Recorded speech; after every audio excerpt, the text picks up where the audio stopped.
নমস্কার, welcome to my channel সমশীল Shri Shri Radhakrishna Gopal Shrimad Bhagavadgita 17 June 2025। আমি বৃহৎ আদি মৎস্য পুরাণ চতুর্থ অধ্যায় আদি সৃষ্টি বিবরণ এর 18 পৃষ্ঠার কিছু অংশ পাঠ করছি। শ্রী শ্রী মৎস্য পুরাণ কি জয়, শ্রী শ্রী রাধাকৃষ্ণ গোপাল শ্রীমদ ভগবদ্গীতা কি জয়। রাধাকৃষ্ণ রাধাকৃষ্ণ রাধাকৃষ্ণ।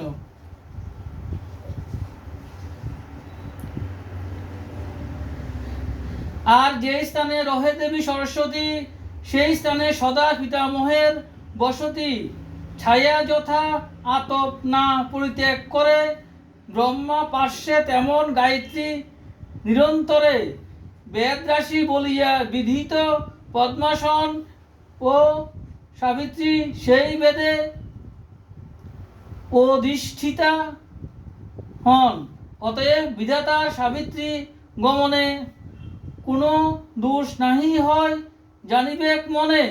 কন্যা সংসর্গ হেতু ব্রহ্মা ভগবান মদনকে করিলেন অভিশাপ দান।